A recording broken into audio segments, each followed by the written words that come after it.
All right. Good morning, everyone. We are about to start. We're just letting people come in from the waiting room. So I would like to welcome you all today on Friday, March 28th to AI for Educators 101. My name is Andre Ortiz, your Training Services Coordinator here at Southwestern College. Um, don't worry about putting your names on the chat. We have a way of recording your attendance via the Zoom's reporting features. No need to type in the chat. We will have the chat available for you to interact with us, for you to have questions presented to us. If you want to prompt us a question, we are going to reserve some time at the end for Q&A. But if you have a question that you really want to have answered right now, definitely go ahead and put it in the chat. I'll be taking note of those questions. But we want to go ahead and get started. And before we actually start, I do want to introduce you to today's presenter. So we have Enrique Gandarilla, who loves empowering organizations, individuals, and students through leadership, education, and innovation. As a seasoned educator and leader, Enrique has over 30 years of experience driving impact across the nonprofit, education, and government sectors. Enrique's expertise spans strategic leadership, program management, and teaching, with a passion for fostering growth in people and organizations alike. In Enrique's current role here as adjunct professor at Southwestern College, he designs and teaches engaging courses on leadership, public administration, business math, and more, right? His repertoire is pretty extensive. Enrique's proficient in using cutting-edge tools like the Canvas Learning Management System, Adobe Creative Suite, and Camtasia, and obviously now AI, right? Artificial intelligence, to create meaningful learning experiences that inspire and equip students for success. Previously, as a director of Business Association, executive director of Business Association, Enrique led diverse teams and initiatives, managed budgets, and forged impactful partnerships to support local businesses and communities. His bilingual abilities in English and Spanish have been instrumental in bridging gaps and fostering inclusivity in every role he's undertaken.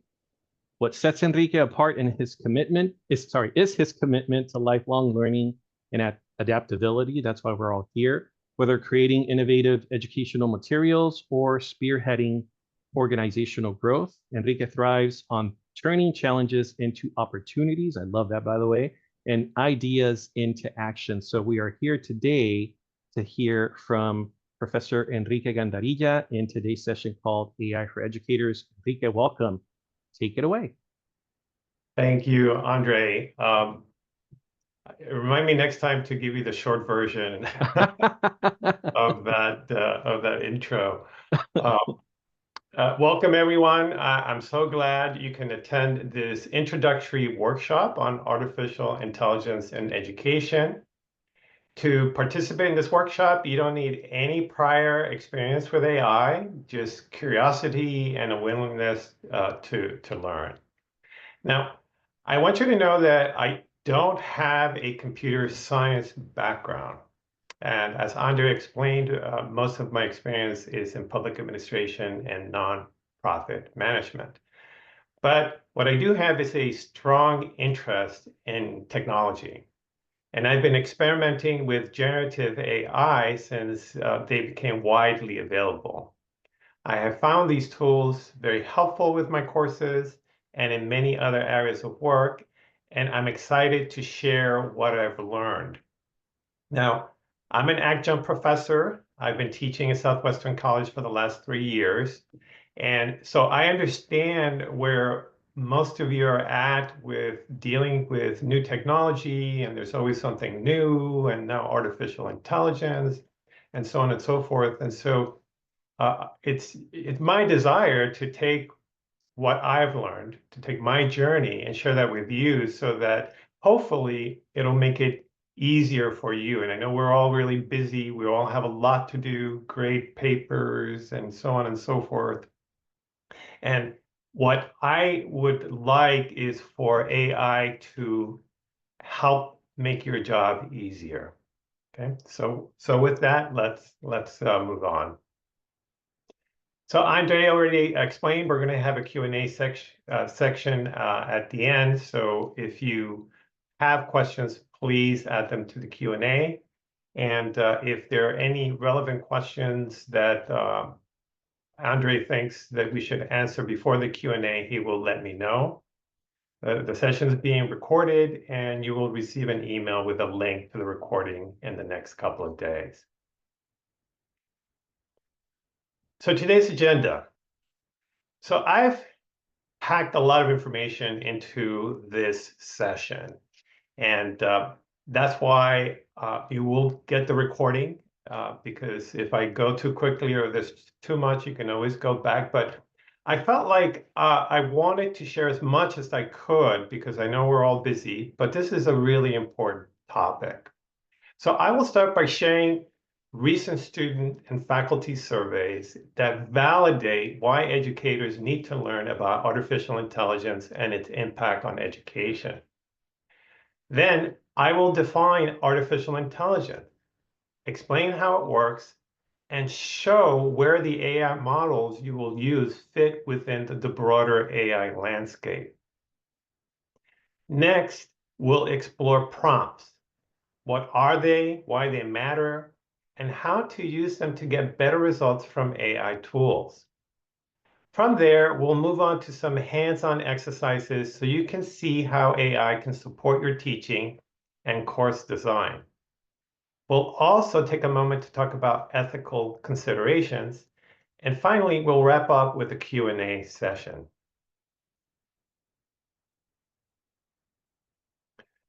So we're going to start with a short poll. I'm interested in knowing, what is your experience level with artificial intelligence?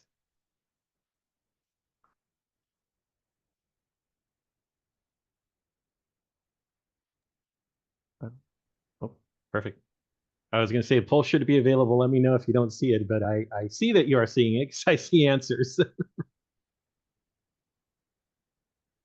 Okay. Looks like most people have some moderate experience. Some have never used it, limited. Okay. So we have 4 people with extensive use of AI tools. Okay. And make sure to drop your names in the chat. That way we can ask you questions also. Okay. I think we can end the poll and share the results. Okay. Are the results shared? Yes, I think you should all be seeing the final results. Okay. Oh, no, it's not showing? Oh, interesting. Let's see. Yeah, let me try on my end. I have a little button that says share results. Oh, okay. Did that work? No, it should just be a little window that shows a breakdown in percentages. Oh, it said failed to share poll. Okay, let me try one more time. Did it pop open this time? Yes. Okay, perfect. Thank you for that. Thank you for the Sharing? visual Yes, it shared the Okay. results this time. So we've got 4 people who've never had any experience with AI, 9 limited experience, 15 moderate, and 4 extensive. Okay, great. Thank you. Let's move on to the next poll.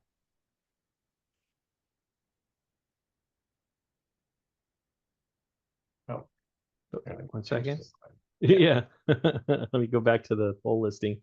Here goes poll number 2. So how do you feel about AI in education?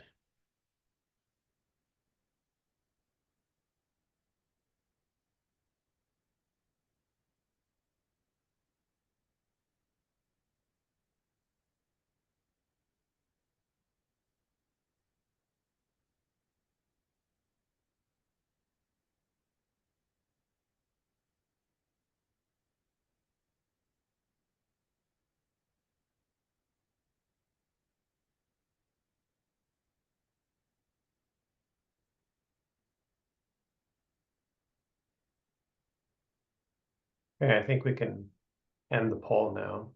Okay. Let me see. Share the results. It says it shared results. Hopefully it's coming across this time. Okay, so it looks Awesome. like 3 people feel very positive about it. It's a game changer for education. 16 somewhat positive. AI has benefits, but we should be cautious. 11 are neutral. 3 somewhat negative. AI has risks and challenges that concern me, and no one is very negative. Okay, thank you for sharing that.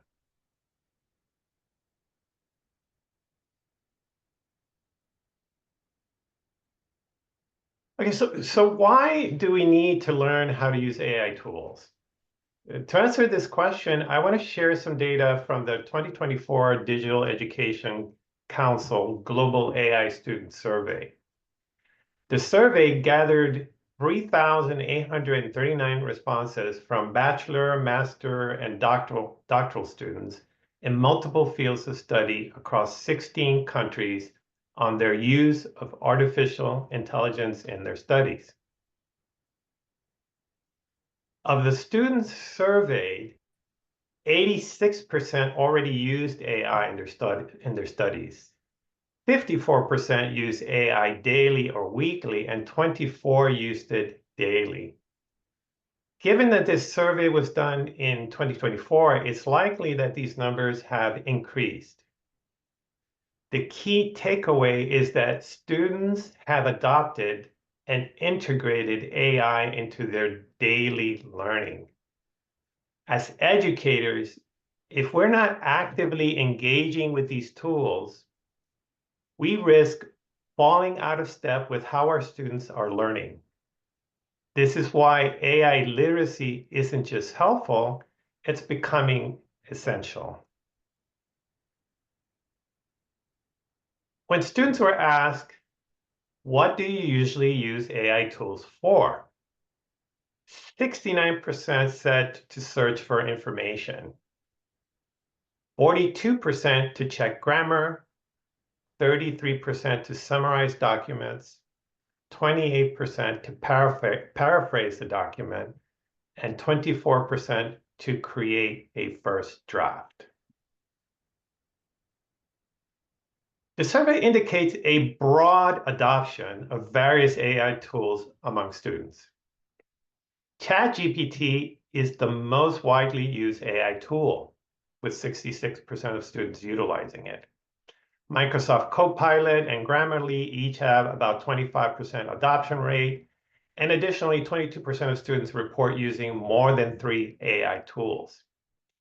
These numbers will fluctuate as new AI models are introduced.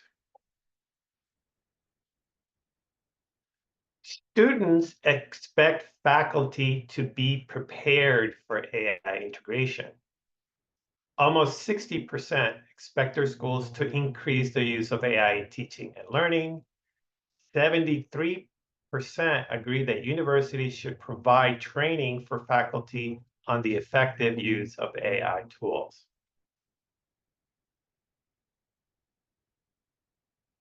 80% of students surveyed say that their schools are not fully meeting their expectations on effectively integrating AI tools. Okay, so what are faculty saying? So I would like to share with you some data from the 2025 Digital Education Council Global AI Faculty Survey.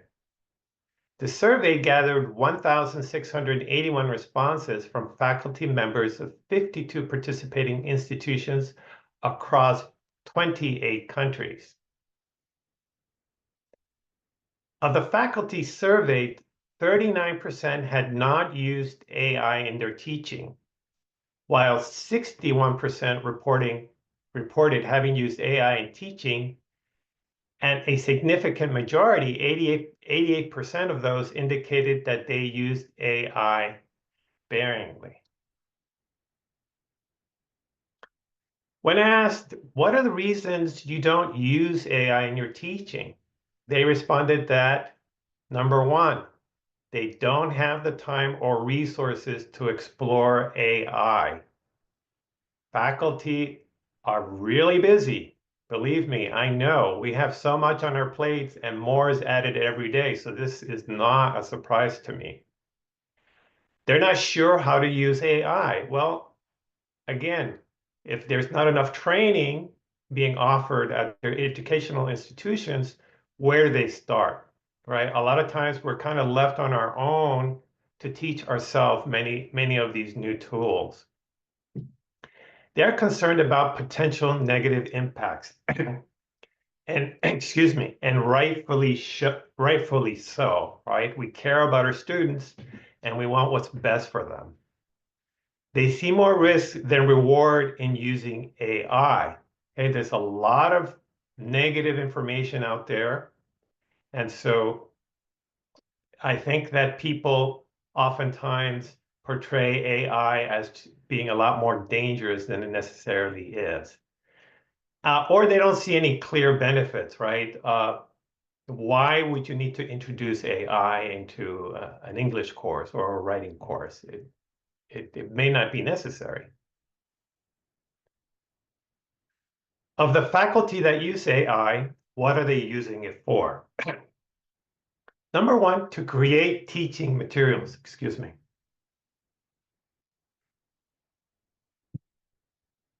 Again, that doesn't surprise me. It takes us a lot of time to produce these teaching materials. So any help we can get is always welcome. To support administrative tasks, to teach students to use and evaluate AI in class. Now that was a surprise to me because I guess there are teachers out there who are actually making sure that they're teaching their students how to use these tools. To boost student engagement in class, to detect cheating, that was interesting, and to generate feedback for student work. When faculty were asked, what are the top skills an educator needs in the age of AI, AI and digital literacy were ranked second after facilitating students' critical thinking and learning. Recently, LinkedIn released a data-backed ranking of the 10 fastest growing skills educational professionals should invest in to get ahead in today's workplace. AI literacy ranked number 1. This tells us that understanding AI is becoming an essential skill for educators. It's not just about knowing that AI exists. It's about understanding how to use it effectively and responsibly in the classroom. Okay, so after all of that, what is artificial intelligence? Okay, there is so much information out there about artificial intelligence, and it's this, it's that, et cetera, all these different tools. I thought it was really important to get a very clear understanding and definition of what it is that we're talking about. Artificial intelligence is a broad and evolving concept, and there's no single definition that everyone agrees on, okay? All these people talking about AI, et cetera, yet there's no single definition that everyone agrees on. I reviewed many definitions, and here's the one that I liked the best. Artificial intelligence, AI, is technology that enables computers and machines to simulate human learning, comprehension, problem solving, decision making, creativity, and autonomy.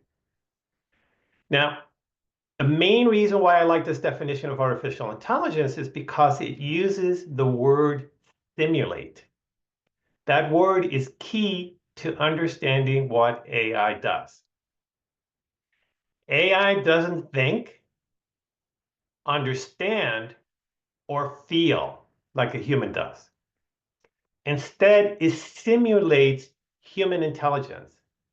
That means it mimics how we process language, make decisions, or solve problems based on patterns and data it has been trained on.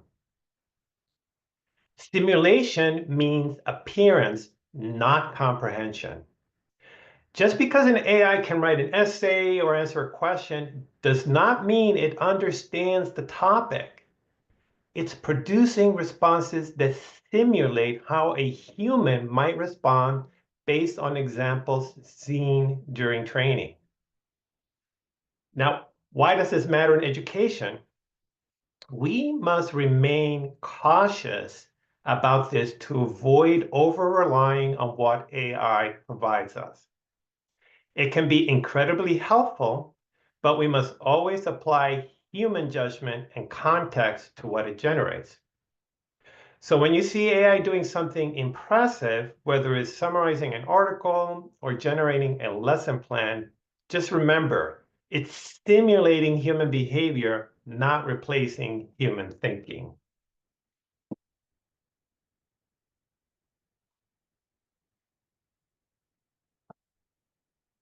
So I want to reinforce the importance of the teacher in learning. While there is much fear and controversy surrounding AI in education, it will never be able to replace the human element in the classroom. Teaching is deeply human. It involves empathy, intuition, connection, and an understanding of nuance, qualities AI can't replicate. Each of us brings something unique to the classroom. Our lived experience, our professional judgment, our relationships with students, and our ability to adjust quickly based on how our learners respond. Yes, AI can help us create materials, answer questions, or generate ideas, but it can't offer the wisdom, encouragement, or care of a real human presence. So I want you to think of AI as just another tool in your teaching toolbox, something you can choose to use when it's helpful and set aside when it's not. Just like you use whiteboards, projectors, discussion boards, or rubrics, AI is another option that can support how you teach. Another helpful mindset is to think of AI as a teaching assistant. Just like a human TA, AI can help draft materials, review content, answer common student questions, and provide quick feedback. It's not perfect. It might need guidance, and it sometimes makes mistakes. But when used wisely, it can free you up to focus on the more complex human-centered parts of teaching. For example, I've used AI to generate a first draft of a lesson plan, and then I edit it to match my course style and goals. It saves me time, and I still control the final product. Now, before we get into what AI can do, I think it's important to pause and recognize that AI is not new. It might feel like it popped up overnight, but in reality, AI has been in development for decades. The idea of machines that simulate intelligence dates back to the 1950s, when early researchers began exploring whether computers could be made to mimic human thought. The term artificial intelligence was coined in 1956 at a conference at Dartmouth, which is often considered the birth of the field. Since then, we've seen waves of development. So while the latest tools feel very new, and in many ways they are, the ideas and the work behind them have been evolving for nearly 70 years. This context helps us understand that AI is not a fad, but a long-term technological progression, one that's just now reaching the classroom in powerful ways. So you are likely already using AI daily. For example, voice assistants like Siri, Alexa, or Google. By the way, when I was practicing this slide, my Siri kept asking me, what? Like, like it's listening all the time. Smart email features, streaming recommendations on Netflix, navigation and traffic apps. smartphone features, facial recognition, chatbots and customer support, interacting with AI-powered customer service, online shopping support. It just goes on and on. AI is just integrated more and more in many of our daily activities. Now, it's important to recognize that AI embodies various technologies and methods that aim to simulate human intelligence. Okay? So it's a very broad field. So thus, you will often hear many terms used interchangeably when referring to AI. And this can lead to a lot of confusion. I don't know about you, but I've gotten confused. Some people talk about machine learning and deep learning and generative AI and so on and so forth. And I'm thinking it's the same thing, but it's not. In the next few slides, I would like to help you better understand some of these terms by showing you the hierarchy that leads to the AI tools you will most likely use. One of AI's largest and most well-known areas is machine learning. This is where systems improve through data rather than being manually programmed. While within machine learning, there's deep learning. Deep learning uses neural networks to recognize patterns. This powers many of the AI tools we interact with today. And within deep learning is generative AI, a branch focused on creating new content like text, images, or code based on what it has learned. So when we talk about tools like ChatGPT, we're talking about generative AI, which is part of the larger AI ecosystem. Now that we've placed generative AI within the broader AI landscape, let's examine what's happening within that category. So generative AI isn't just one thing. It includes various models designed to create content based on the data they've been trained on. So as you can see in this diagram, there are different generative AI models. Some focus on text, others on images, audio, video, and even code. The ones you're probably hearing the most about and the ones most relevant to education are called large language models, or LLMs. These are popular tools like ChatGPT, Microsoft Copilot, and Google Gemini. So just like different tools serve different purposes in a classroom, different generative models serve different creative functions. But LLMs are the ones you're most likely to use regularly. There are lots of Gen AI tools available today, and new ones are announced almost daily. It can feel overwhelming. Everybody's jumping on the AI bandwagon. The best way to become familiar with these models is to experiment with them, play with them. The more you use them, the better you will know which ones work best for specific tasks.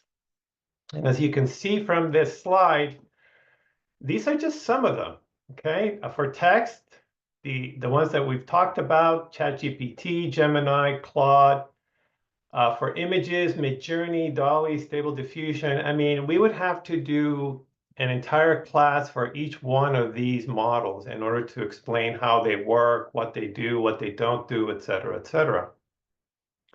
But I'm not going to get into that. That's way beyond the scope of this particular workshop. The point that I want to get across, though, is that you don't need 20 different AI tools. Large language models can handle most tasks. So instead of spreading yourself thin by trying to master 20 different tools, it's wiser to focus on one or two powerful LLMs that you're comfortable with. So large language models can assist faculty with various tasks, such as curricular development. It can help you generate course outlines, suggest weekly topics, and align content with learning objectives or academic standards. It can help you with content creation. It can help you draft lecture notes, develop course materials, and create exam or quiz questions. It can help you with research assistance. It can summarize research papers, identify key themes, and suggest relevant sources to streamline literature reviews. It can help you with data analysis by interpreting large data sets, detecting patterns, and generating meaningful insights. It can help you with writing and editing by refining academic writing, simplifying complex ideas, improving tone, clarity, or grammar. It can help you with grading and feedback by assisting you in evaluating assignments and providing personalized, formative feedback to students. It can also help with student engagement by creating interactive experiences like virtual tutors, simulation, and AI-driven Q&A tools. It can also provide personalized learning by helping to design individualized learning paths based on student performance, goals, or learning preferences. Okay, so what are large language models, right? We've kind of dug our way all the way to the bottom of the AI pyramid to where we really want to be is large language models, as I have already mentioned. So large language models are AI systems designed to process and generate human-like text. They're built using deep learning techniques, as I have explained, which help them recognize patterns in language. This capability makes them effective at answering questions, summarizing information, and assisting with various text-based tasks. They achieve this by being trained on massive, and I do mean massive data sets, enabling them to support various topics and use cases. The amount of data that these large language models like ChatGPT, Gemini, et cetera, are trained on is incredible. There are smaller ones, more specialized models, but we're going to focus on the big ones. Andre, I don't know if we have any questions that I need to answer. Am I going too fast, too slow? I get a little nervous and excited when I'm doing this. I want to make sure that people are with me and they're not falling asleep. So far, one question, but I definitely think it's a question that we can address at the end. There was one comment that I addressed via the chat about the survey not surveying community colleges, but as I see it, and as I pulled from your bio, right, we have an opportunity to maybe field an in-house survey with our students just to see, obviously, if they're aware of AI, if they're using it, how are they using it, or how we can make use of it for positive academia use. So it's so far it's all going good, and I'll let you know if something pops up. Oh, there is a question about is there going to be access to these slides? Well, you're going to have the video, right? we're recording the session, so once the recording is done, we will post the video so that you have access to not just the slides, but the content and the dialogue and the interaction and some of the demos that we're going to be doing as well. So, right. Well, I think a student survey would be a great idea if it hasn't been done yet on AI, so we can find out what our students at Southwestern College, what they're using, what they think, and what they need help with. So, yeah, definitely. Okay, so here's a list of the most popular large language models. The one I use most frequently is ChatGPT, and I think it's the most popular one out there because they were the first ones to really come out and share this publicly, and so they have a much larger use base, and the other ones are basically playing catch up. But I recommend that you experiment with them all. They all offer a free account. If you use the model frequently, though, you may reach daily usage limits. That's what happened to me with ChatGPT. And I finally just got a paid account. It's like 20 bucks a month, and it's money well spent as far as I'm concerned. Once you decide which model you prefer, I do recommend you sign up for a paid plan, which allows you to access higher usage and additional features. After you have created your free accounts, try typing the same prompt into each model and comparing the results. This is an excellent way to test the models. Now, the way these things work, even within the same model, if you type in a particular prompt, it's not always going to give you exactly the same response. So something that I like to do is use, first I start ChatGPT.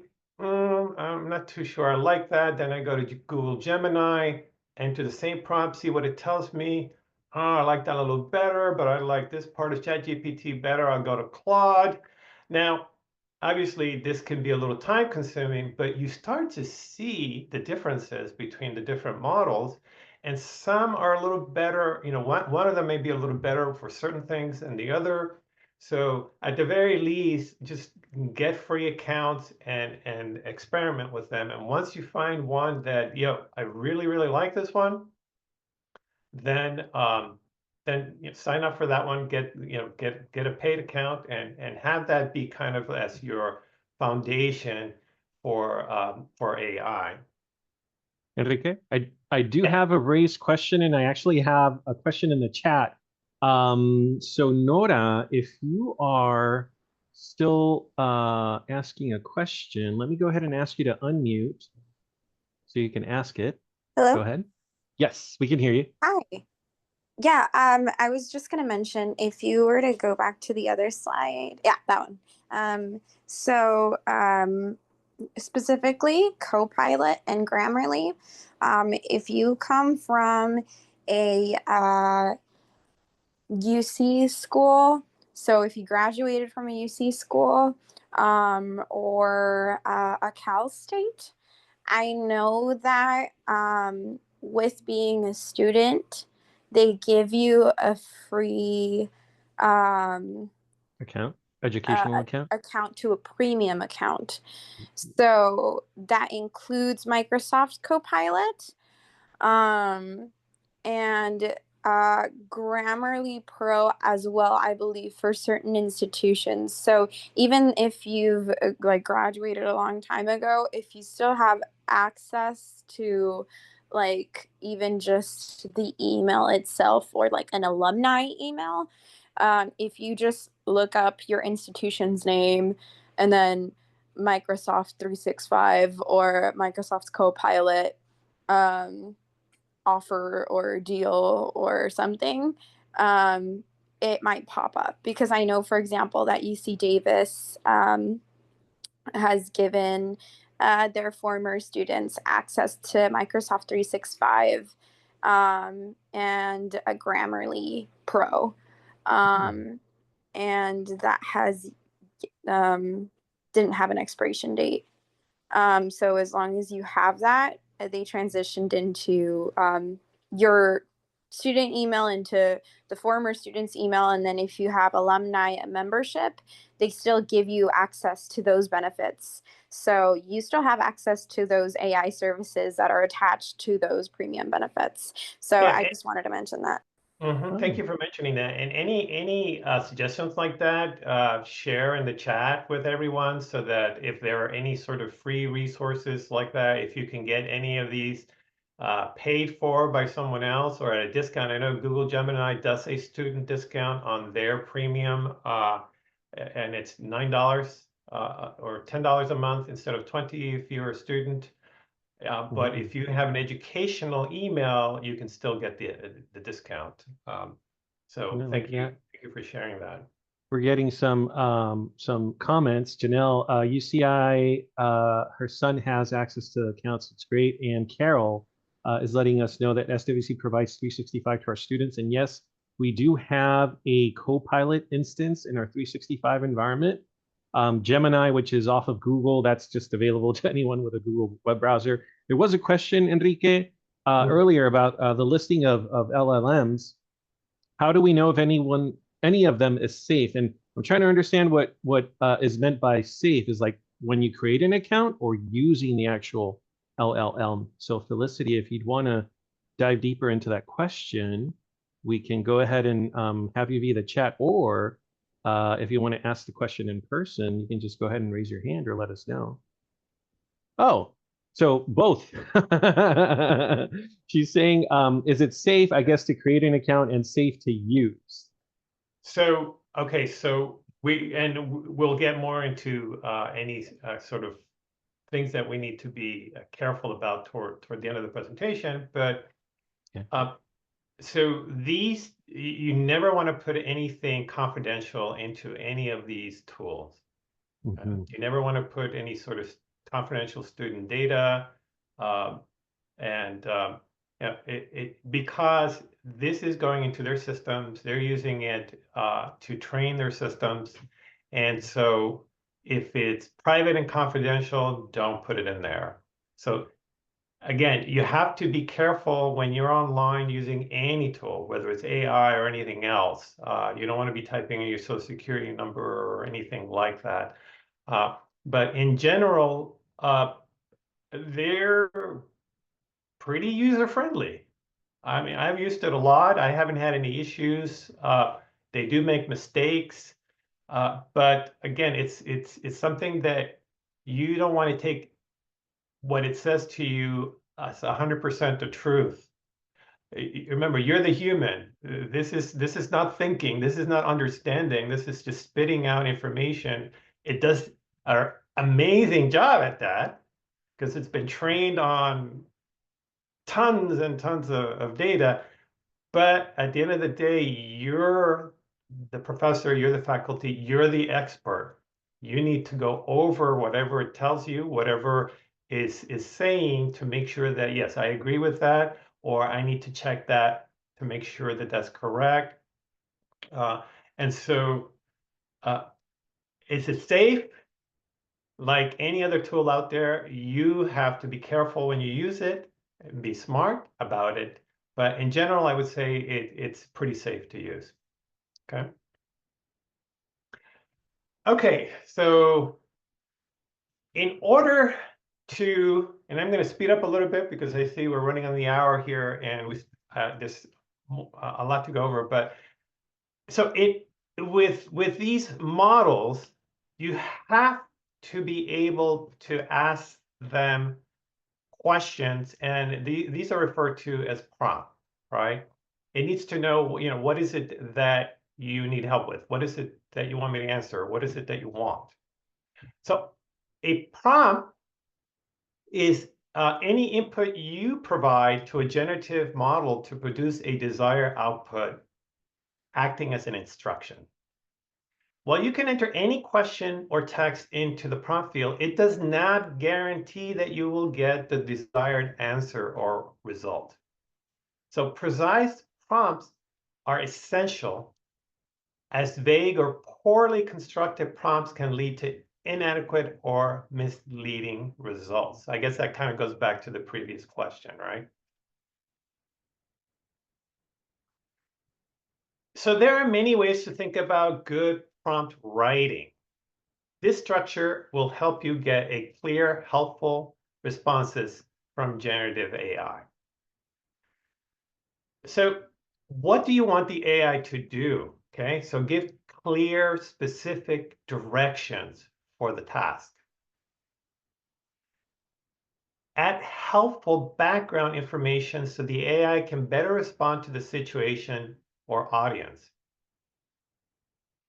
Include any information the AI needs to work with, like a quote or a topic or an example, and tell the AI how the response should look, whether it's tone, length, or format.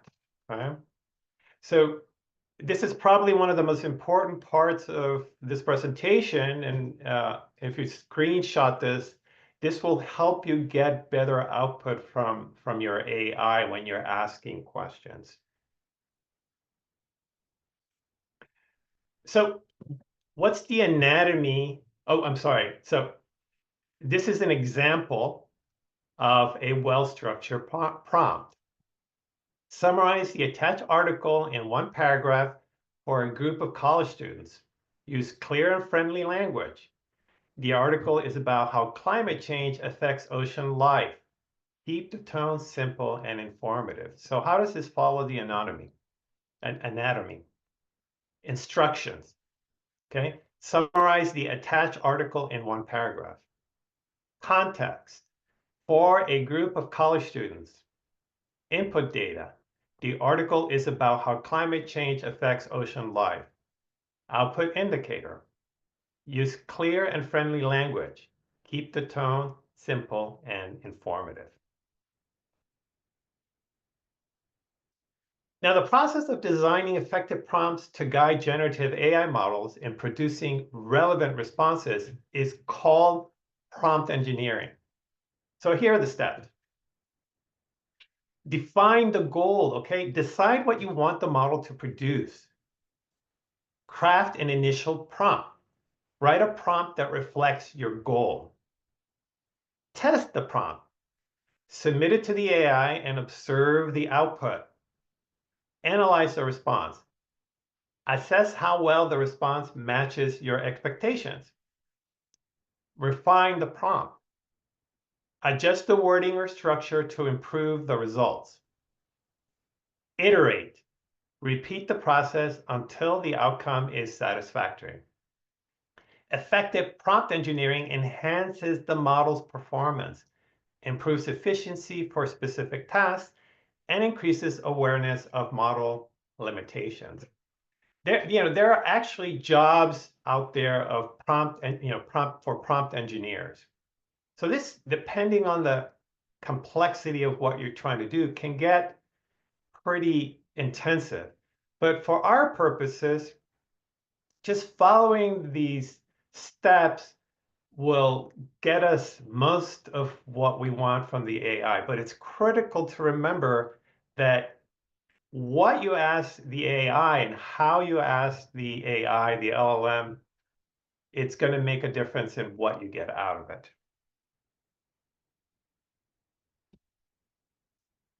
So there are many prompt frameworks you can use depending on your needs. Here are some of them, and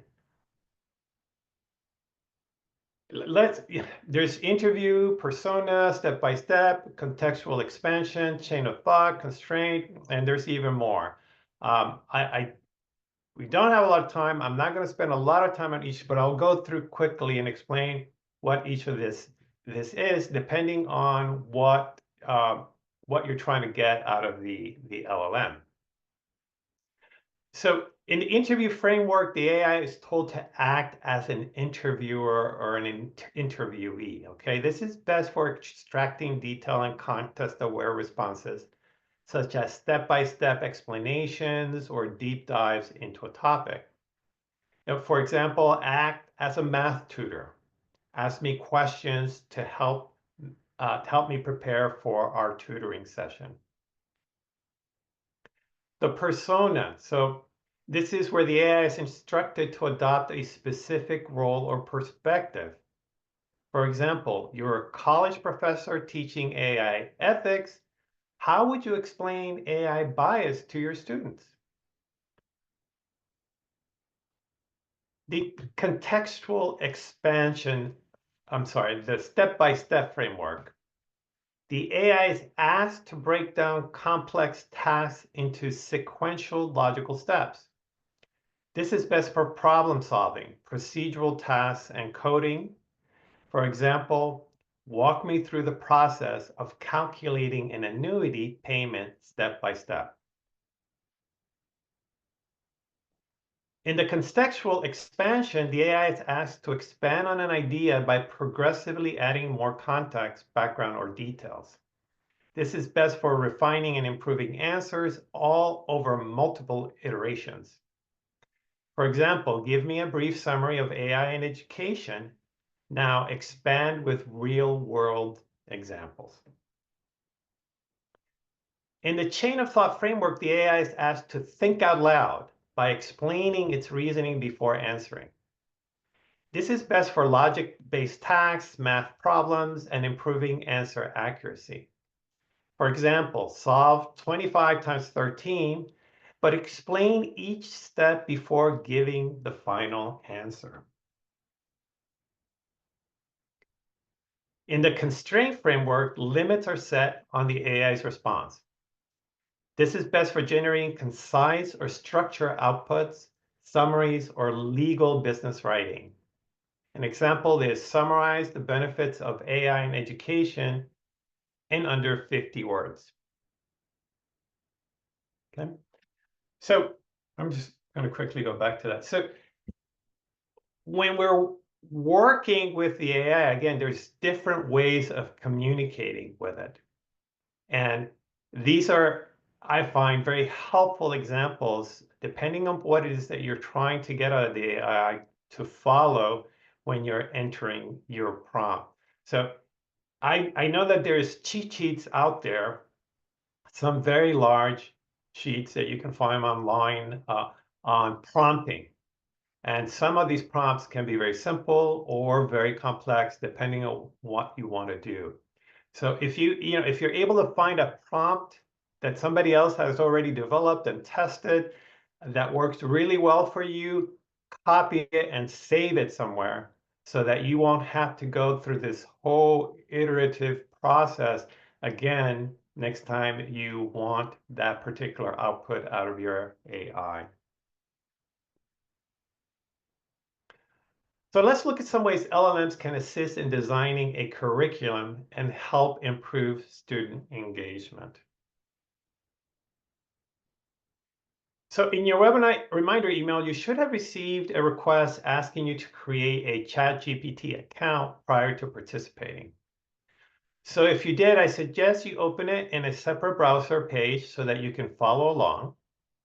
If you prefer to use a different LLM, such as Google Gemini, please feel free to do so.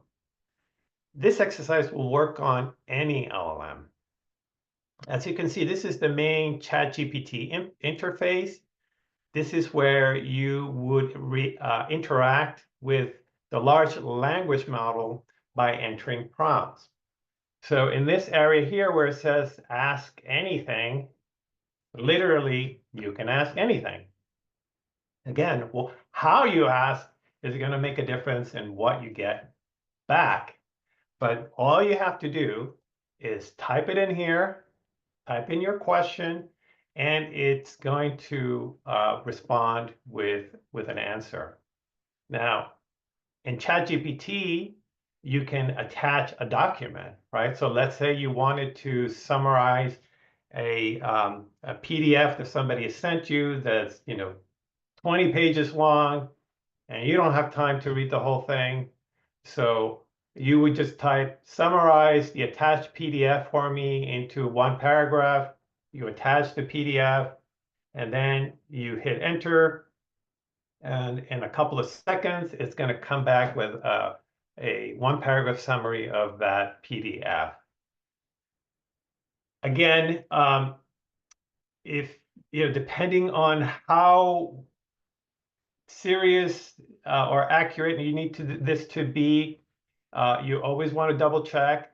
But if it's like you just need a quick summary of it, it's going to base it on that PDF. The likelihood that it's going to make an error, since it's just basing it on that PDF, is extremely low, and it can save you a lot of time. Some of these other buttons are for other purposes, such as internet research, deep reasoning, and these are just shortcut buttons. So most LLM interfaces look like this. Okay, so hopefully you signed up for a ChatGPT or Gemini or one of these LLMs, and you have it open on your computers. And so I thought it'd be a good idea to go through this exercise real quickly so that you have a good idea of what you can do. So open up your LLM, and what we want is a structured course outline. So I'd like to ask you if you could type this prompt. I am designing and choose the course. Maybe it's a course you're currently teaching or one you will be teaching eventually. Put the course name here where it says course name. And type generate a 16-week course outline with key modules, topics, and brief descriptions for each week. So for example, I am designing an introduction to business course. Generate a 16-week course outline with key modules, topics, and brief descriptions for each week. So take a minute to do that. And I'm just going to step out real quickly to turn something off and be right back.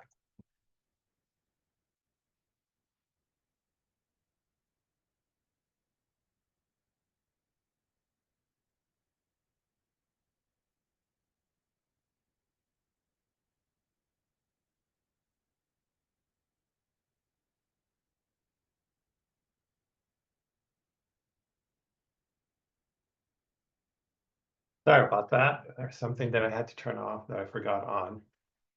Okay, so let me share with you my browser and show you what I got when I entered this into ChatGPT. So I'm going to share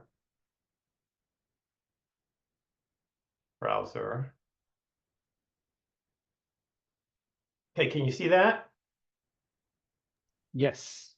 Okay, so here's the prompt. I am designing an introduction to business course. Generate a 16-week course outline with key modules, topics, and brief description for each week. So this is what I got from ChatGPT. Okay, here's your 16-week course outline. It's modular, clear, and design. And here it is.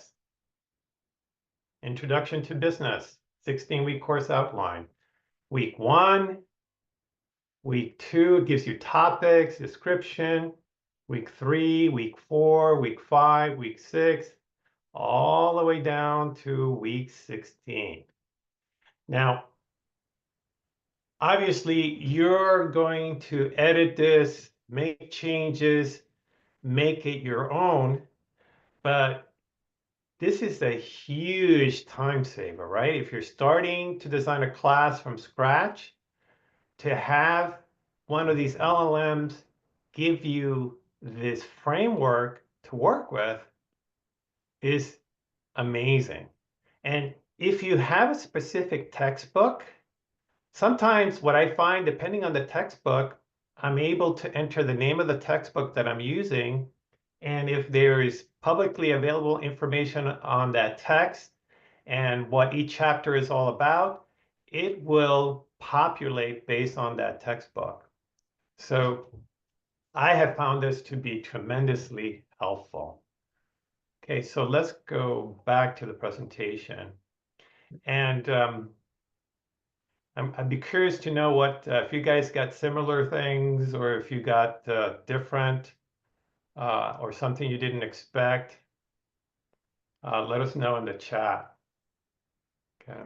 I'll throw some comments, and there was a question that said, sure.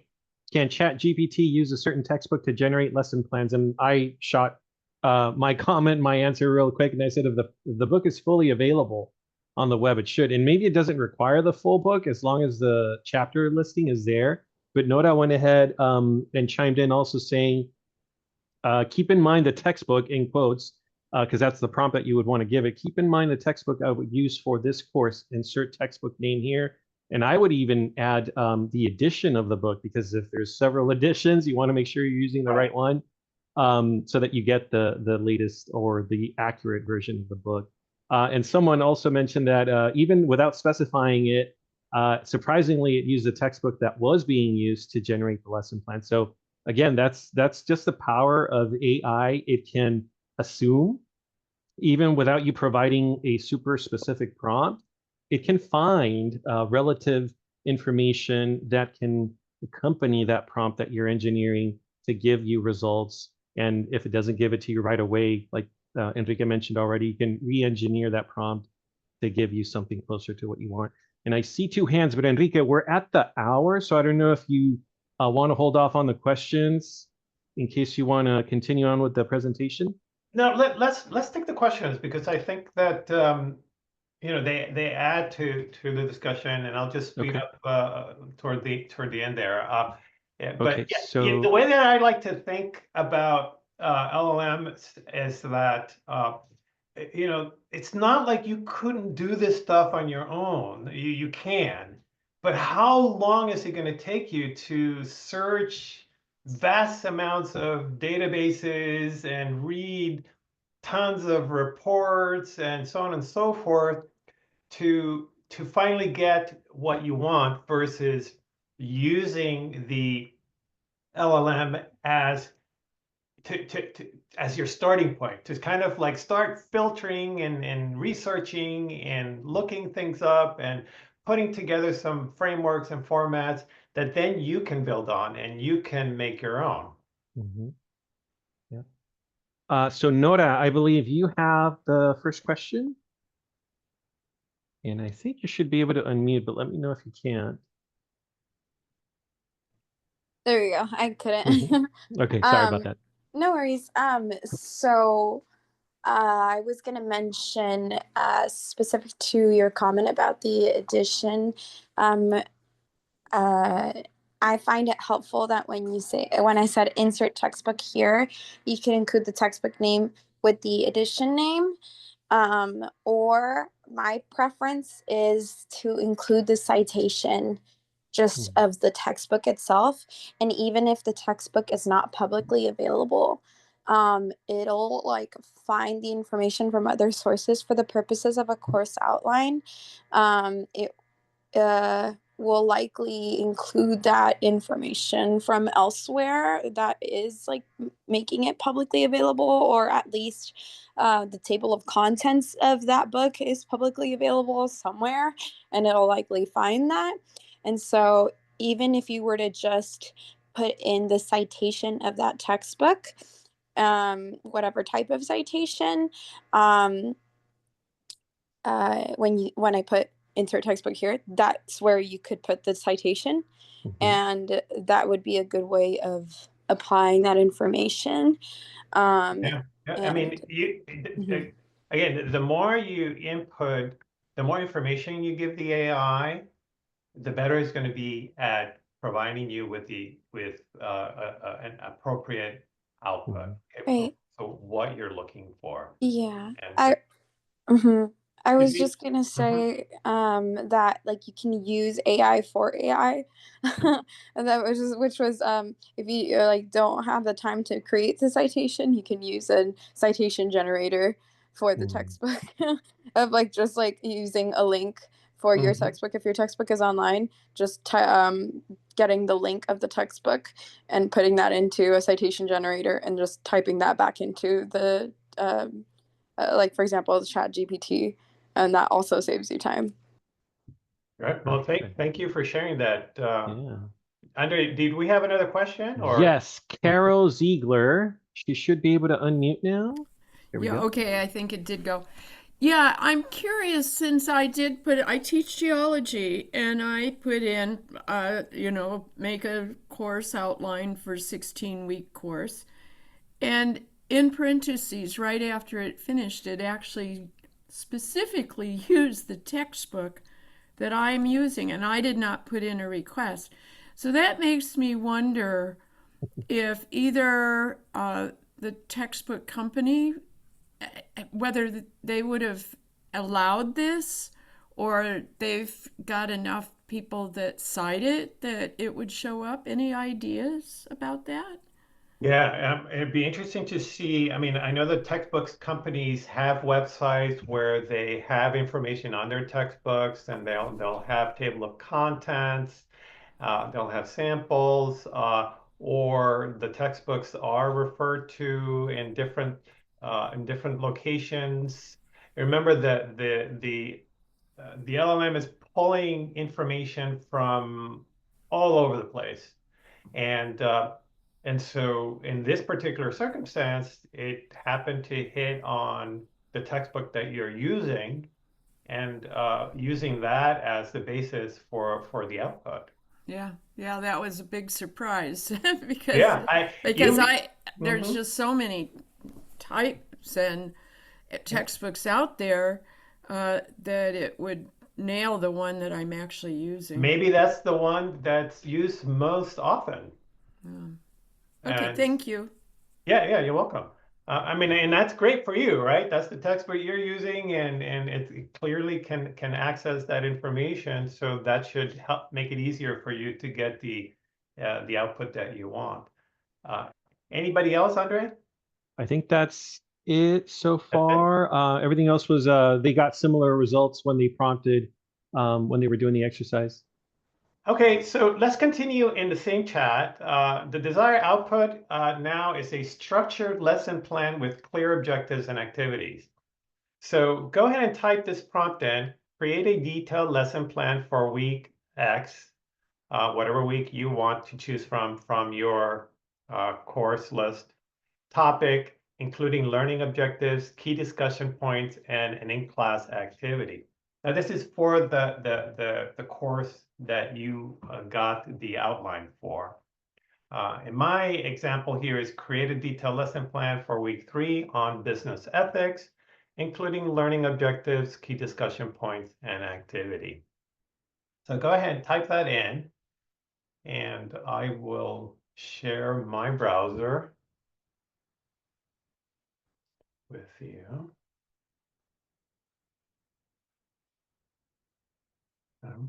So here's my 16-week course outline, right? Which I'm very happy with.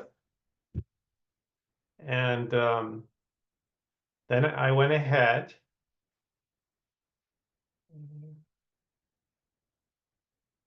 and entered the second prompt.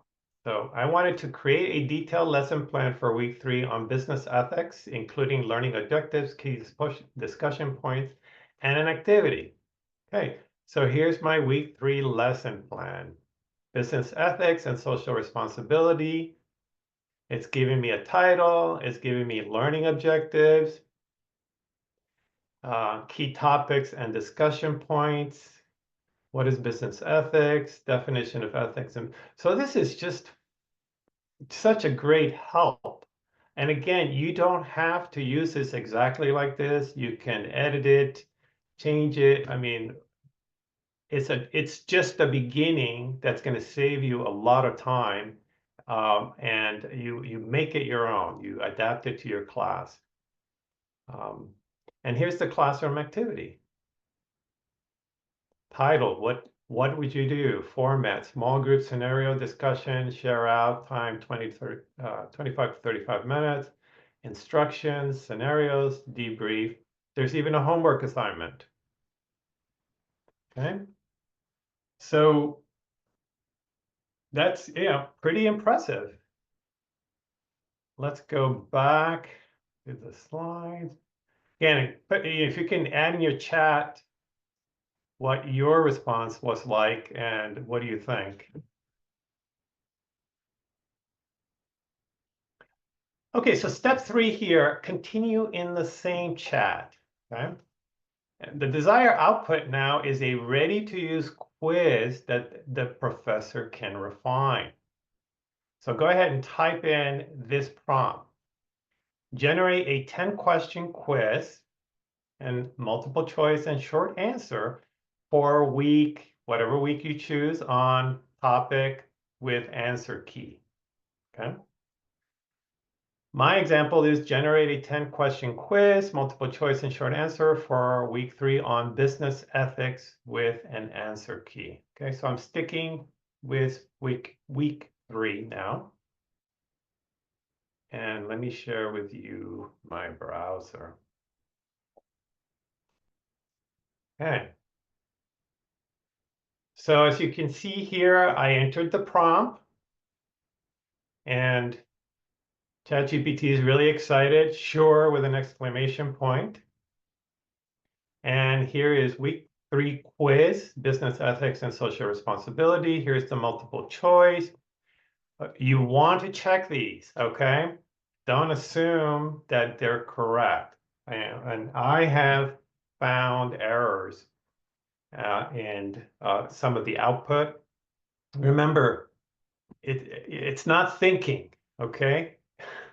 It's just generating output based on statistical algorithms and massive amounts of data. So it's giving you what it's most likely what you want, but it doesn't always work that way. Okay, so you have to check it, make sure that it's correct. So here's the short answer questions, and here's the answer key. And here are even some sample answers. Okay. So I have used it often. It has saved me a lot of time. You have to play with it. You have to experiment with it. Don't be afraid to, while you're using it, don't be afraid to make mistakes. You can always ask the question again. Remember, prompt engineering is the process of going through that process. You don't get what you want, you iterate until you finally get what you want. Okay, so how are we doing on time, Andre? We have about 19 minutes for the first hour and a half part of the presentation, and then the 30 minutes after. So Okay. we could use some of that QA session if we need to for the continuation of the presentation, but it really depends on you. Okay. Question-wise, Sounds good. there's a question from Nora. Says, how would you use citations for this in the classroom settings for the quizzes after you check accuracy? How would we use citations? How would you use citations for this in the classroom settings for the quizzes after you check accuracy? I'm not clear on what she means by... Okay, let me see if she wants to rephrase her question, Nora. Yeah, essentially I'm asking like how would we be able to cite this? Because if you're using like something other than your own work, how would you cite this? Because I'm thinking two scenarios. One, if I include the citation, excuse me, let's say I use a very specific question and I include the citation because one, well, it's not my work and I want to be able to quote whoever originally did the work. Where would I be able to do that that's proper and adequate? Because if I do that, also my students will be able to figure out, oh, like she has a citation here, I can like quickly look up the answer, so to speak. That's like one concern of mine, I guess. Like if I include the citation to the work, if I ask ChatGPT, like, where did you find this information? And I use that as a citation for the quizzes because it's not my work. I'm concerned that like students will like use that to actually find the answer. Yeah, I think, Yeah. So, How do obviously, you go about this? right. Obviously, depending on how you're going to use the output from an LLM, you may need to cite it, right? But just because you're using an LLM to help you generate a quiz questions, summaries, and things like that for your class, it's not necessary for you to be citing, like telling your students, I used it for this, I used it for that, I used it for this, unless that's part of the instruction. Because if you have a TA and your TA is helping you with your course and they're doing, they do a summary for you and you use that in your class, are you going to be citing that every single time? No, you're not going to be doing that. It's part of, it's part of your work. So this, the whole field of citation is there do's and don'ts, et cetera, and I'm not an expert in that. But again, you want to see the LLM, as I said, it's a tool, it's an assistant. It's generating a lot of new content. Right? This is what is amazing about this. It's basing it on what it's been trained on, but in a way, it's generating new combinations of that information, whether it's a sentence or a paragraph. And so I wouldn't use an output from generative AI like a poem or an essay and claim it as my own. I didn't write it, right? It was written by generative AI, even though I entered the prompt. But you can have it help you write a poem and have it help you write an essay, or you can write the poem or write the essay and input it into the LLM and say, what do you think? Is there any way I can improve this, and so on and so forth. So it's an assistant. It's not thinking, it's not comprehending. You're the one who's thinking, you're the one who's comprehending. It's just a tool. In the same way that you might go into Google and search for things or any other sort of research that you might do. You have to be very skeptical, you have to be very critical, but it can be an amazing tool that saves you a lot of time. So as far as what you cite and what you don't cite, it really depends on what it is that you're using it for. But for your general use as a faculty, where you're just using it as a helper, because I know faculty, we don't have enough time, we don't have enough resources, and God knows, we don't have TAs most of the time to help us with this stuff. Any help that we can get makes all the difference in the world. And as I've shown you, if you can have AI come up with sample quiz questions and summaries and things like that, that's a tremendous amount of help for faculty. Then you can focus on what your students need you most for, rather than spending tons of time, which you're not getting paid for, doing research that, yes, you can do it, but if the LLM can do it for you, then by all means, okay? Any other questions, Andre? No, a lot of great chat discussion. There was a model that was shared by Lydia Hernandez about, she made a quiz for Word Introductory, and she referenced that it was an assistant in this year, Microsoft Word Introduction quiz, unpublished quiz. So I think that also makes a difference, right? Whether the work has been published, and you can always give the restriction or the control or the construct that you want valid sources, credible sources in your prompt to give you citations. Yes. Because yes, ChatGPT, a lot of the times when I first started dabbling with it, it gave me very credible essays and texts that I was reading. I was like, oh my gosh, this sounds official. But nothing was cited because Right. it just made it up. So you have that control of engineering the prompt with as many, not limitations, but like assurances that it's going to give you a credible citation, credible work, so that you don't have to worry about that. Yes, and the models, as they get refined all the time, and they're coming out. They understand that there's a lot of concern about where is this information coming from, and now there are options where you can actually get all of it cited. It'll have a paragraph, and then at the end of the paragraph, it'll have a link to the source where it got that information, and you can click on that little icon, and it'll take you on your browser to the article, the publication where it pulled that information from. And I in some cases I have found that really helpful, because then that publication will give you additional information and will take you to another publication, which will take you to another publication. So we would have to do another entire webinar just on that topic. But this is an intro to what you can do, and it's like it's got roots that spread out all over the place.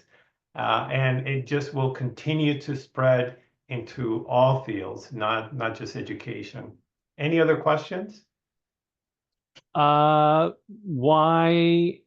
are we not paying for the AI checker and turn it in? And I already put some commentary there. Are there LLMs that work with LMSs such as Canvas? Like integrated into them, I guess. Yes, I've heard, and I don't remember exactly, but I remember seeing that they're working on that. But as you can imagine, there's a cost associated with that, and coordination, and privacy, and issues, and security issues, and so on and so forth. But I do know that publishers like McGraw-Hill, and I used a couple of their books, now have integrated AI into their online textbooks, which is, I think, great, because there the LLM is not the type like GPT or these other ones that are fed all information. These are limited. And so these are going to be responding based on what McGraw-Hill and how it was developed. And the student can highlight a paragraph in the textbook and ask the chatbot to explain further. So I don't really understand what this means. Can you elaborate a little bit more on this? And boom, it'll get an explanation, a deeper explanation into what that particular paragraph means, or if there's a word they don't understand as well. So companies are starting to integrate these tools into their products. I know Canvas is starting to look into that, but I don't think we have it at Southwestern College, right? Apparently not. Right. And so, I mean, I think it would be great. Again, anything that makes it easier for a student to learn and a faculty member to be more effective at teaching, I'm all for, as long as we have enough guidelines in place and security and safety and all of that. So, Yep. so LLMs can assist with student engagement. Okay, I think this is why so many students are drawn to it and are using it. Okay, so one of the most exciting ways AI can support us as educators by helping to create more interactive, responsive, and personalized learning experiences. So here are just a few ways large language models can enhance engagement. Role-playing and simulations. Okay? You can prompt AI to act as historical figures, job interviewers, or fictional characters. This makes abstract content come to life and gives students a chance to interact more meaningfully. Case studies and scenarios. AI can generate realistic scenarios tailored toward your subject matter, which is great for problem solving, critical thinking, or class discussion. I have used that. I love being able to, in the past, you had to search for the right case study, right? And is it available? And a lot of them, like the Harvard Business School, you had to buy them. You had to pay for them. They're like $15 per student. We don't have a budget for that, right? And sometimes you can't find the exact case study that you want or the scenario. You can have the LLM generate it for you. You enter the right prompt and boom, it'll give you a case study that you can use for your class. Debate and argumentation practice. Students can practice debating with the AI, which challenges them to consider opposing viewpoints and articulate their arguments more clearly. Gamification and learning challenges.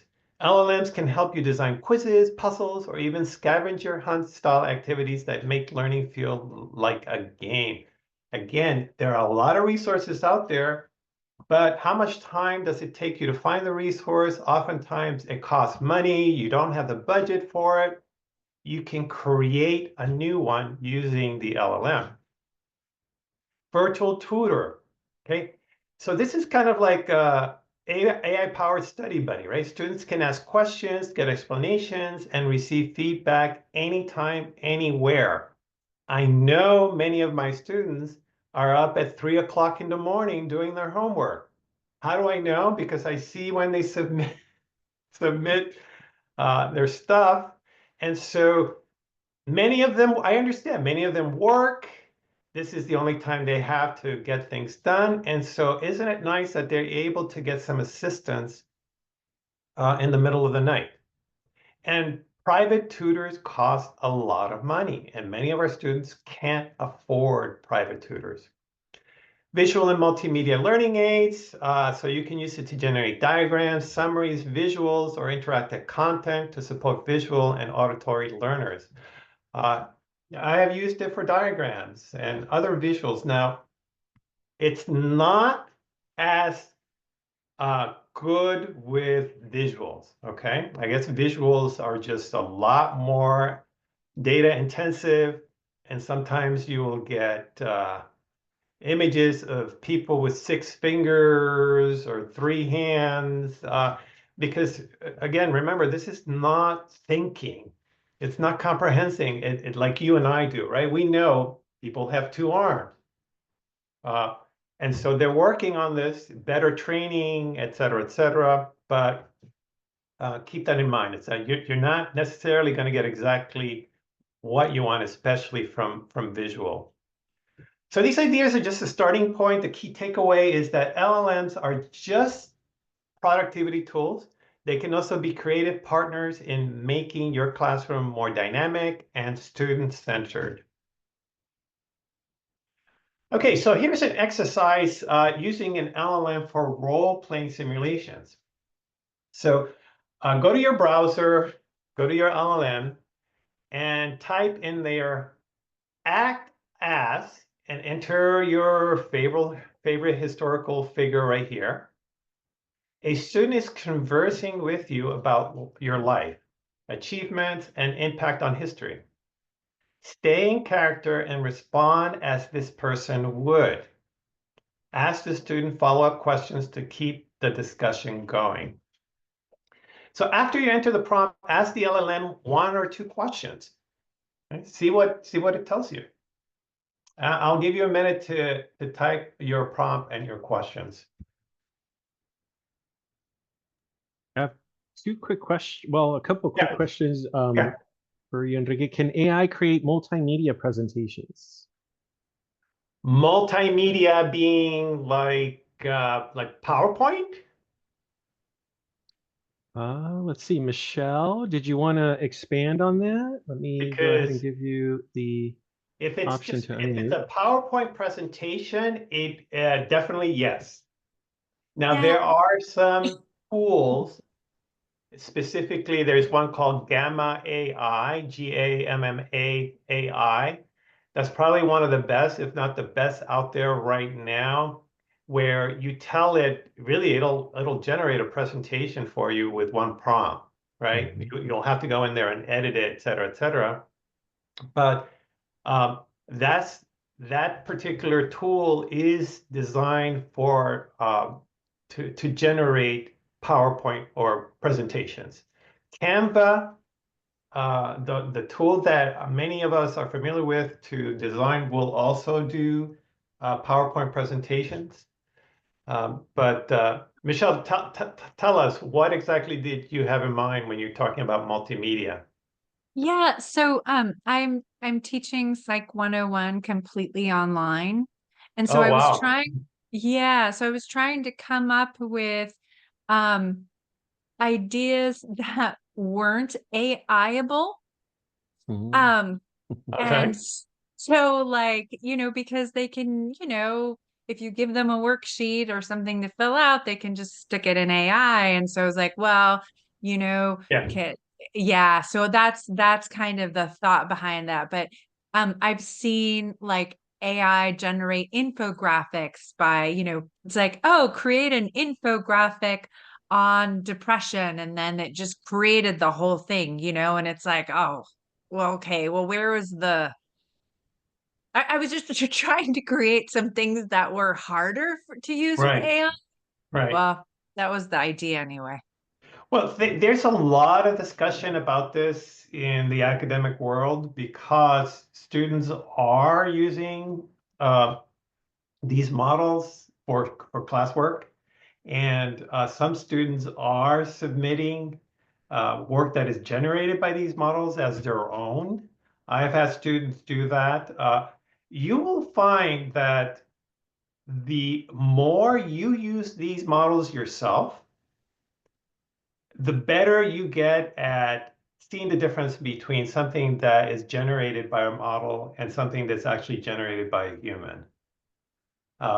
It's just it's hard to explain, but it's you just get better at it because you've interacted so much with the model that you see how it tends to respond and so on and so forth. And you've interacted so much with your students, and you see, well, this is how a real human being, a real human student would respond. And so you get better at it. But there are many different models out there for different types of projects. And what I've heard other professors do is that some of them will actually make it part of the project. So they'll say, I first go into your AI and enter your prompt and see what it tells you, and then analyze it. And that's all part of the assignment, right? They have to submit to you what was the prompt that they used, the output that the AI generated, an explanation of what was right, what was wrong, how could it have been better. And what I have heard from these professors is that when they take this approach, the students are more transparent about their use of AI because it's not like forbidden. They're told not, you know, and so on and so forth. And so it makes it just easier for the students and for the teachers as far as the uses of these tools. Does that make sense, or does that answer your question? Your microphone is muted, Michelle. Yeah, she is not able to unmute until I ask her Oh, to. okay. There we go. Yes, it's that conundrum, right? Especially Yes. for a fully online class. A lot of these tools seem really great, especially for use in classroom. In person, I think it'd be a lot easier, like generate a quiz, and then you just print it and hand it out, and they have to do it from their own mind. But for teaching a fully online class, what do you do? How do you create activities that encourage learning? I've just had so many students, just like someone said in the chat, who have just, cut and pasted AI and not even read what they Yes. cut and paste. Yes. And I show it to them later, even personal prompts, right? Yes. Like, tell me Yes. about a time when blah, blah, blah. And a Yes. student's like, well, when I was doing rounds at the hospital, and I'm like, Yeah. yeah, you were doing rounds at the hospital. Tell me more about Right. that, Right. Some professors are actually asking for video responses. This is the other thing that I've heard. They're actually asking the students to respond via a video. And so, yeah, I would suggest also, if you suspect that a student is using, claiming it's their work when in fact you think that they're using AI, is to reach out to the student and don't accuse them of it. Just say, hey, can we have a conversation? Because we have a policy about AI use, and I want to make sure, like, if you used it, that you're making that clear, that you used it, how you used it, et cetera, et cetera. My experience is that if they don't get back to you on it, it's probably because they actually used it. But it's a conversation, right? We're at a stage, students and faculty, where we're sort of negotiating this reality, right? This is just kind of thrown at us. And it has its pluses and its minuses, all right? And we want to stay on the plus side. But the reality is that students are using it.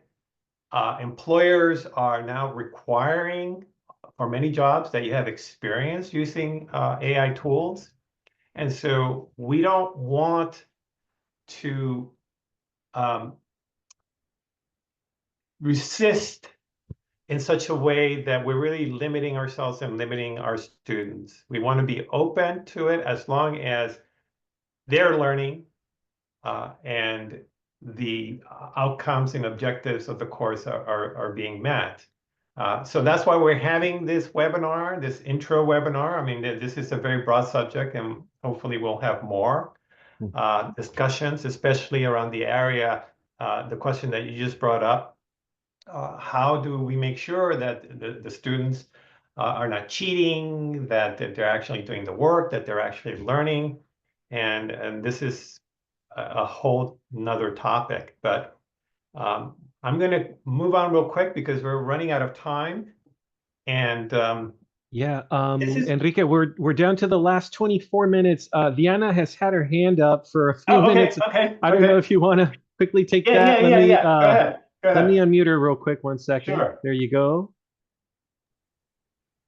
Hi, everybody. A couple of things have come up since I raised my hand. Sure. One, I also teach Psych 101, and I've taught in person and online. Yeah. In person, I actually do a lot of collaborative projects with the students where they have to work in groups. And I do all the collaboration in class, so time is very limited. So I use like Prezi for my presentation, and it does a great job about creating like presentations for the students, outlines, provides information. And I usually on the fly, I will like create a presentation so the students can see what it like spits out for a presentation, and they are amazed. But then I show them like, look, this slide is incorrect, or maybe it's too wordy, or maybe we need to edit this, we need to edit that. This is what I would do so that it follows the class instructions for whatever assignment we're doing. And I show them how I edited, add, delete, reorganized. It's Prezi. I'll put it on the chat. So that's really helpful when doing presentations. And I show the student as a way to collaborate, to read through all the slides that AI produces for them, and then compare it to the textbook for accuracy, and then bring in like peer-reviewed journals. And I show them how to do all of that. And it's been a great activity in classroom. Online, yes, I found the same challenges as other peers have talked about regarding the use of AI. So I just like email the students directly and say like, hey, like it's okay to use AI to maybe check for grammar or do this or do that. But please don't let it happen again because your work has to be original. And so that's how I kind of deal with it online, even though yes, it does get frustrating. And regarding your last comments that you made, about using AI, one big discrepancy that I see, at least in my classes, is that students right out of high school are very proficient at using AI, and it places adult learners almost like at a disadvantage. So I try to have open conversations like, hey, how many of you use AI or have used AI before in an academic setting? Almost all of the younger students have used AI, and more adult learners are clueless or are intimidated by it. So I feel like it puts students at an uneven playing field. So I don't give lessons on AI, but maybe I take like 10 minutes here and there in an assignment when I feel it's useful. I say like, oh, look, this is how you can use AI for this assignment to kind of show everybody and even out the playing field a little bit for all students, because I do see that age is a big discrepancy in the use of AI, and we might not be equitable in just avoiding AI altogether because the younger students are still using it, and the more adult learners don't know how to use it and they stay away from it. So it's just kind of like this battle. So I try to show the students like little bits and pieces. I'm not an expert, but the Right. little bit that I know, I try to share it amongst all students so they know how to use it for our class for the few Right. projects that they can use it for. But yes, I think that's Well, thank you for sharing that, Deanna, because we're educators, right? We believe in learning, but learning is an ongoing process. It's not like, oh, I graduated with my PhD in psychology, and now I know everything there is to be known about psychology, and I don't have to learn anything else. We continue to learn. We have to continue to learn. And this is just something else. Another technology, another tool that we need to learn about because it's not going to go away. It's going to continue to progress. It's going to continue to be added to just about everything that we use. And so it's up to us. And I really think the educational institutions to take the initiative and say, okay, this is something that we need to have regular and ongoing training on. I see. I Technology. I Mhm. see on the chat that there's a couple of other professors who teach psychology. One way that I also use it, for example, I'm going to be teaching this week on personality psychology, and I have a discussion of using AI and like describing a person struggling with like procrastination. And then I ask them to put on the AI, like, how would Sigmund Freud view this issue as an issue of personality? How would Erik Erikson view this? So it's like I use it sometimes, and the times that I use it, like the students love it. It creates a lot of discussion to where you can still see that the students are learning and not just like simply copy paste. And it's pretty incredible what AI kind of spits out for the students, and it creates great class discussions as well. Good, good. Yes. Well, again, thank you for sharing that. And hopefully this will kickstart a regular series of workshops on artificial intelligence and different models and maybe in even different disciplines so that we can continue to stay up to speed as educators and with our, what our students are using and how they're using it so that we can be more effective at the work that we're doing. So I'm curious, well, going back to the presentation for role-playing simulations, this is what I got when I entered. I used Abraham Lincoln and so started the conversation. And my question was, is it true that you once participated in a duel? So I don't know how many of you knew that Abraham Lincoln was actually in a duel. And the AI said, "Ah, you have done your homework, right?" So it's a sort of a conversational mode. And like you were saying, Deanna, if a student is doing this, it's very interactive and it's actually, it can be very engaging as well. Um, so I think we have 15 more minutes, and Correct. I had another exercise, but I'm going to skip this one. The virtual tutor, it's very similar. To the other one is just you're giving the LLM a role to play. And in this case, act as a virtual tutor for college students studying whatever subject. The student will ask questions and you will provide clear explanations, examples, and step-by-step guidance. Keep the responses engaging and encourage the student to think critically.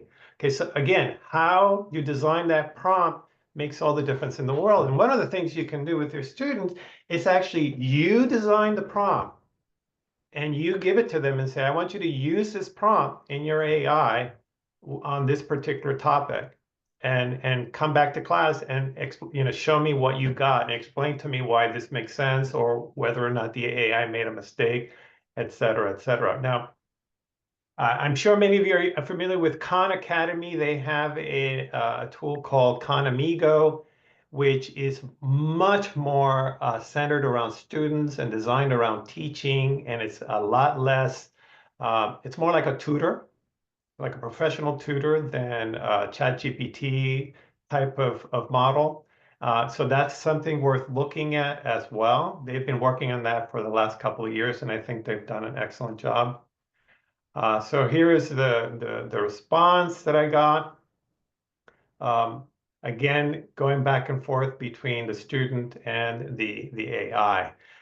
Really quick, obviously there are ethical considerations, right? There's issues of bias and fairness, misinformation and hallucinations, privacy and data security, academic integrity and plagiarism, and over-reliance on AI, and loss of critical thinking. This is a big issue right now, this concern that students are relying on AI so much that they're not really learning how to think on their own. And I think this is probably the most important part of our jobs as a professor, is that we need to be very aware of these issues and make sure that that they're being addressed in our classroom, so that our students are learning and they are not losing their critical thinking skills, they're not cheating. Clearly that their information is being kept private. And if there is misinformation or hallucinations, that we're catching that when it happens and it doesn't get out there as the truth. So, what are some solutions? For bias and fairness, you can use diverse data sets and continuously evaluate AI-generated content, as I've mentioned, and encourage critical thinking when students engage with AI-generated materials. I always tell my students that they need to think. I don't care if it's AI or where it comes from. Question everything. Do your research. And so and I keep repeating it over and over again, so that they are skeptical of information, no matter where it comes from. Because nowadays with social media and all these different sources of information that we're getting, we need to be obviously more intelligent consumers of information. Hallucinations, I'm sure you've heard of this. So AI, or these large language models, the way they function is that they're just, again, pulling from all this data, and sometimes when they don't find exactly what they're looking for, they're going to pull the closest thing that they most probably would be the answer, and boom, it's completely made up, right? You have to fact check. Make sure that your students fact check, okay? Teach your students to verify sources rather than blindly trusting AI or blindly trusting anything anywhere. We want our students to be inquisitive and be also critical and skeptical, and make up their own minds. Like I always tell my students, the brain is lazy. It doesn't want to think because that takes a lot of energy. So you have to get into the habit. You have to train your brain to think critically. Privacy and data security, again, don't enter sensitive information into AI models, okay? Choose AI tools that comply with educational privacy laws. And, plagiarism, okay. I just want to say that I've seen a lot of information out there about AI, like these tools that will tell you if a student is using AI or not. Don't rely on those tools. There have been several cases of professors denying degrees and so on and so forth because supposedly a student used AI and the student had not, and it caused all kinds of problems. It's better to communicate with your student, to have a conversation. Even if you're doing an online class, you can schedule a time to meet with the student during office hours and talk about that particular output, the submission, and see, do they really understand this, right? Was this really them? Is this their voice, or did they just plagiarize? It's a learning opportunity. And the over-reliance on AI and loss of critical thinking, frankly, I think that's an issue of over-reliance on technology, period, right? YouTube, social media, all this other stuff. our students' attention span, or just about, not just students. I mean, I see adults doing this. I think that the latest studies say that our attention span is around 3 seconds, like less than a goldfish or something like that, because we're so used to scrolling and getting instant gratification. So this is something, again, that we need to train ourselves and our students on. It's like you're here to learn. You're here to train your brain to think. That's what you're going to use when you get out of here. And that's what I try to tell my students. No one's going to be there next to you at work uh, doing this stuff for you. And you may be at a job where you're not going to have access to some of these tools. So you need to be able to do it on your own. All right, I know that was a lot in a very short period of time, but I'm hoping that you'll get a few gold nuggets out of this. Feel free to reach out to me with any questions. If I can help you, I will. But I think we have a few more minutes. We have 10 more minutes, I think, for any other questions.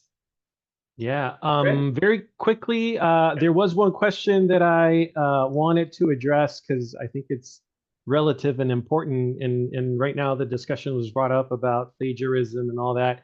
Right. Is do we have to include an AI use statement in the syllabus? Enrique, I'll leave that one for you if you want to address it. Do you have one? I guess that's an even. I do. And I think Southwestern College actually emailed everyone, all the faculty, with some suggested wordage that you can use in your syllabus. And so Tracy Shalen is the person that I would reach out to, because she's the one who sends out those templates. I think the Academic Senate actually approved some wording that you can use for your syllabus.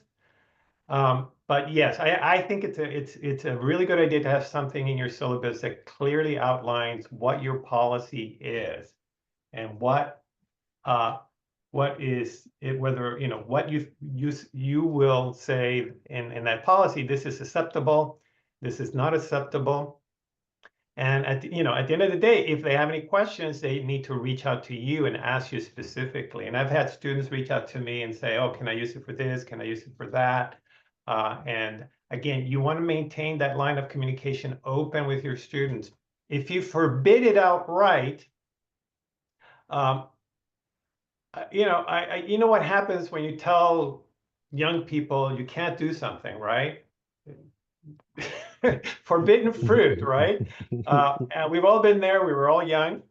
And so I think the best policy is to make it very clear and to work with them on maintaining that clear communication, that open communication. All right. Anyone else have questions in the room? At this point, I'm just going to go ahead and do this. I'm going to allow you all to unmute yourself. So if you do have a question, I shouldn't have to ask you to unmute. You can go ahead and just unmute and ask a question. But in order to have a little bit of order with the questions, if you could raise your hand, that way we can address you as you have your questions to ask. In the meantime, while anyone is thinking about their question, I did want to remind you, we just had the ACMM, accessibility something maturity model. And we want to emphasize that all material that is shared with your students should really be passed through an accessibility checker tool, whether it's a Word document or a PDF. Adobe Acrobat has that accessibility check tool built in, so does Word. Some of the things do not necessarily get caught by the checker, like contrast ratio, the reading order, that you might have to do aside as a manual check, but we want to emphasize that all content that we are sharing with our students, or it's public information on our website, should really be passed through that accessibility checker. So any questions?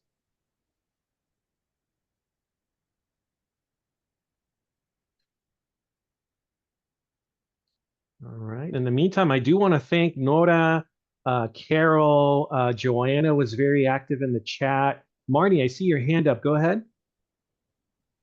Sorry, I do not know how to do the squiggly thing that we're looking at right now. Oh, the QR I code. can't remember the name of it. Yeah, The QR code. Oh, for that, let me solve it by putting the link. I do have a link that I can just put on the chat that we can just click it, Yeah, and so you don't have to worry. This is a feedback form. We appreciate if you just, it's only got 5 questions. Just give us your feedback on the workshop and suggestions for improvement and future workshops. That would be very helpful. So that way, if we plan anything in the future, we know what to keep in, what to change, and what to do better. Yeah, and coming back to Enrique's intro, right? The opportunity. I think we all have an opportunity to consider, maybe even embrace AI for all of us that might be new in the session that have no idea how it works. You just got a glimpse of what it can do for you, what it can do for your students, and even outside of academia, right? Sometimes when you chat online with a web page, you get a chat bot asking you for prompts, and obviously, if you provide the accurate information, it's going to reply back with options. But the thing with the academia, and if it's allowed, again, it gives us the opportunity to maybe even have discussions, regular discussions. If there's concerns, do we need to go back to academic affairs, student affairs, and maybe have like board policy that lets us make that responsible use of artificial intelligence in our learning environments for everyone's benefit, not just students, but teachers alike. So I think that's what the goal for today's session was. Obviously, create that awareness, introduce you, but also have that opportunity to embrace AI for everyone's benefit. Enrique, anything else you want to add? No, I want to thank you all for joining us today. This is an important conversation. And we should continue this conversation. As faculty, we're all overwhelmed. This technology keeps growing and expanding, and it's hard to keep up. It's hard for people in the field to keep up, frankly, because of the continuous changes that take place, not just in AI, but in all sorts of technology. And I think that these types of activities, when we get together and we have one of us present and we have a conversation, we can share resources, what works, what doesn't work. You don't feel alone, because it can feel really lonely, especially if you're teaching asynchronous courses online, when you're not coming into contact with other faculty. And so this is a continuous learning process that we need to continue to get to be engaged and supporting each other. So I just want to thank you for taking this time, and feel free to email me with any questions. If I can help you, I will. If not, I will look for someone who can. And I look forward to seeing you hopefully in the next workshop. Yeah, and Janelle just threw a little shameless plug up there about OEE, Professional Development and Training Services, helping everyone with more topics, more presentations related to AI. She just gave me a great idea. We do have a training services lab, like right next door to where I am, where we could maybe even have like a open lab for AI, whether it's practical use or discussion. Maybe it could be a hybrid environment where we can have people show up if you're on campus, or even jump in via Zoom. Enrique, if you have time, we would definitely appreciate your expertise in the subject. So it could just be this like open lab for everyone to come in with questions or scenarios that we can all learn from and benefit, and just have that practical use, right? The continuous practical use of AI for academic environments. Yeah, I think that's a great idea. I think this is very good, but when you're actually in a lab and you're going through all types of exercises hands-on, and you're able to answer individual questions, I think it's a lot better. And so if we're able to do that, then that would be fantastic. I'd be more than happy to help out. Awesome. Yeah, I'll see what I can work with calendar wise. I'll check with you, Enrique, obviously for facilitation availability, and then we can announce it. Awesome. All righty. Well, thank Thank you you, all so Andre. much. Oh, I no, really- thank you, Enrique. I really appreciate your assistance with the tech side of this. Andre has been wonderful in giving me a lot of support and confidence working with these Zoom tools. Again, thank you everyone for joining us today, and feel free to reach out to me again with any questions. Yeah, and have a great spring break, everyone. We are, if you're done teaching, then you are off the clock. We're still here for a couple more hours, but we hope to see you again soon, whether it's at a different session or one of those open labs that talks about AI. Thank you all. Take care and be safe. And then if anyone has any questions, Enrique, if you have time, I can hang around. Just wanted to know when the recording will be ready. I'm sorry if I jumped in, sorry. So for that, we have to make sure that we send this for proper captioning. When it comes back to us, we will make it available, and we'll let everyone know in the session. Maybe just make it available to everyone here at the district. All right. Dr. Salame, I see your hand up. Hi, Andre. Thank you, Enrique, for a wonderful presentation. Thank you. I don't know if you've seen the chat. I sent you a message saying that I did a comparison of ChatGPT, Copilot, Grok, and Gemini. And if you like to make a session about this, because I discussed the advantages and disadvantages of using this technology, and also I point out the critical success factors. It supplements the what Enrique was talking about. And I can go even a little bit deeper into the technical side because I come from that background, as you know. And I would be very happy to support in any way possible or whatever you see fit. I definitely see a benefit to that, and maybe it's something that Dr. Salame, Enrique, and I can coordinate, put together. Whether it's again it's that open lab or maybe it's a session. It seems like it's a more specific session about comparing LLMs and AI interfaces. But we can communicate and then plan it. You have something coming up in April. So 2024. Did you say you're going to do it again? This April. Okay. Are you doing it for your class, Dr. Salame, or were you thinking of just repeating? I'm working, my son majors in information technology also, and we're working on a book, which we will finish in about 2 more years. So we decided to do this for 4 years in a row, and then compare the progress of the technology, the different AI, ChatGPT, and so on, and see where it's taking us. And that gives us a span of 4 years of comparison and see what changed in the results. Okay. But this is only one part. I see that as a siloed session maybe for AI comparisons. And we can still open it to everyone, but it does sound like it might be for the intermediate to advanced. It's actually very basic because it talks about the advantages of using them and the disadvantages, and then it talks about the critical success factors that will make this more successful. Okay. This is one part. Also, another thing is we can help